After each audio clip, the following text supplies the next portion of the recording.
بسم الله الرحمن الرحيم. النهاردة هنعمل مع بعض كراتة من الجلد الطبيعي من غير كباسين ومن غير خياطة. تابعوا معايا الخطوات خطوة بخطوة من أول الباترون لحد الشكل النهائي. أول حاجة هبتدي أقطع الباترون.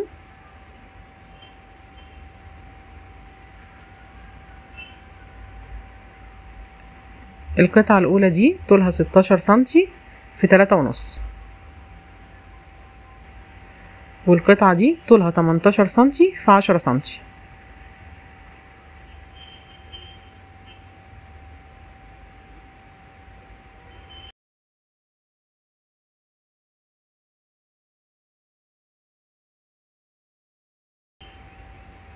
هبدأ هنا أقسم الباترون بتاعي.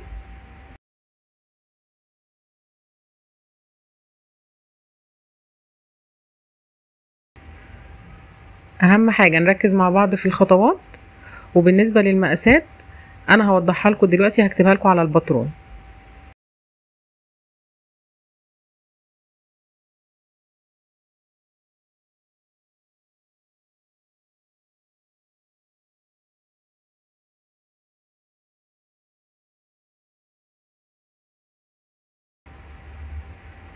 هنا انا ببتدي ان انا احط بعض العلامات، لان انا هعمل فتحات في الكراتة هنشوفها مع بعض، وهنشوف طول الفتحات دي قد ايه.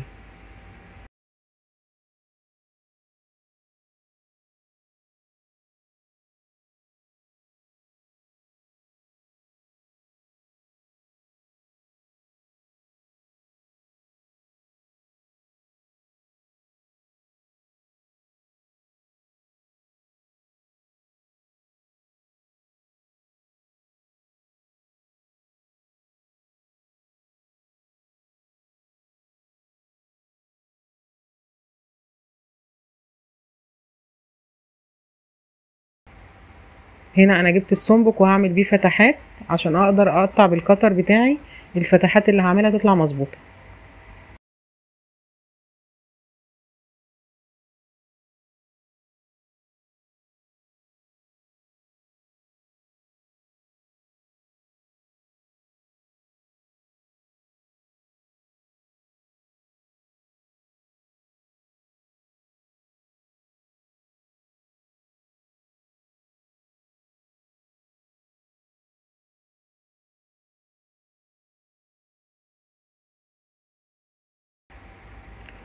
الفتحة دي طولها سنتي ونص،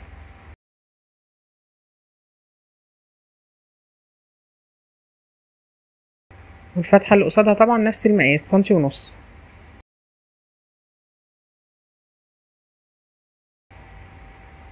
الفتحة دي بقى طولها 4 سنتي،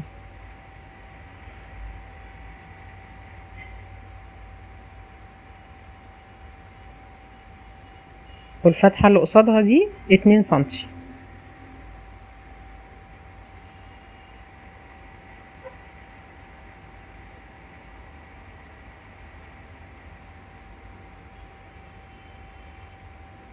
نفس المقاسات برضو هعملها الناحية التانية. الفتحة اللي جوه هتبقى 2 سنتي، واللي بره برضو 4 سنتي.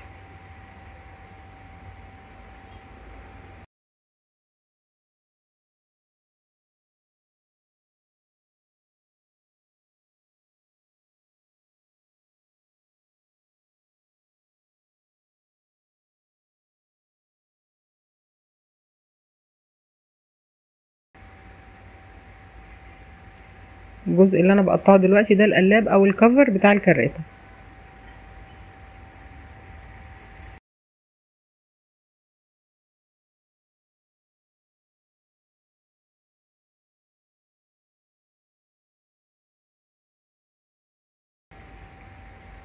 ده الجزء التاني من الباترون، برضو بقسمه بمقاسات معينة، وزي ما اتفقنا ان انا هكتب لكم المقاسات على الباترون دلوقتي كلها.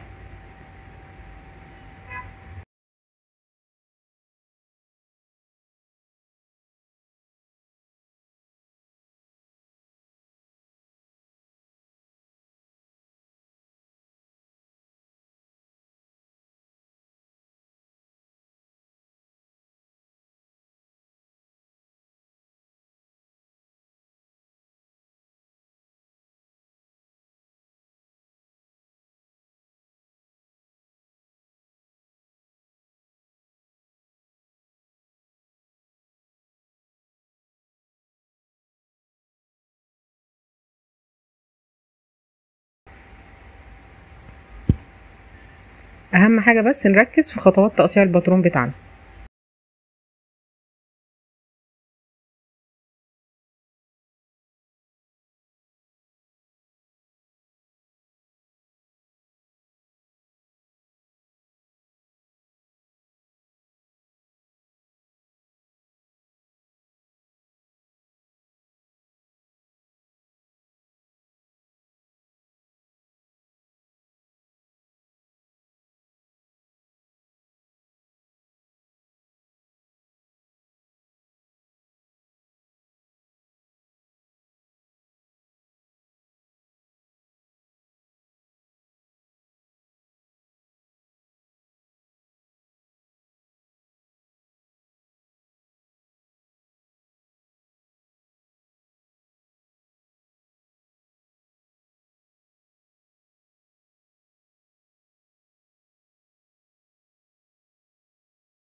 كده انا خلصت الباترون بتاعي.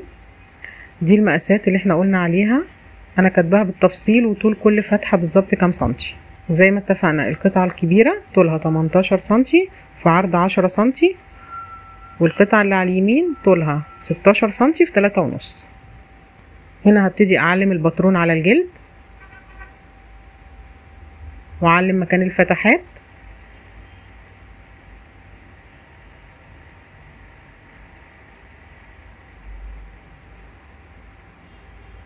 هنا انا بعلم الجزء التاني.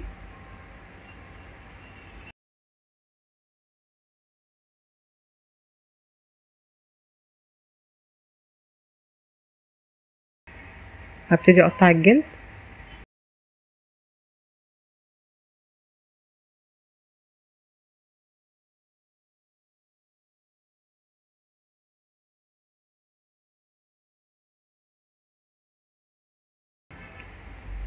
كده خلاص انا قطعت الجلد وهبدأ ان انا اعمل الفتحات بتاعتي.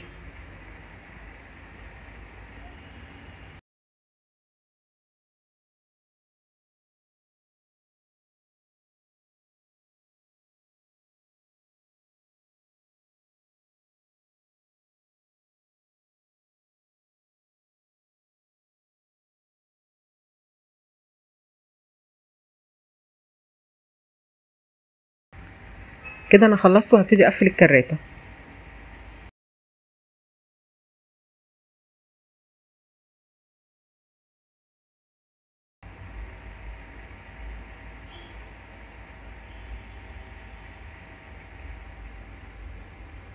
زي ما احنا شايفين سهلة وبسيطة ومن غير كباسين ومن غير خياطة،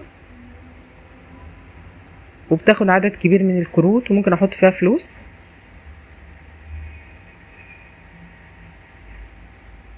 لو الفكرة عجبتك ما تنسيش تشتركي في القناة عشان تشوفي فيديوهات اكتر وافكار مختلفة.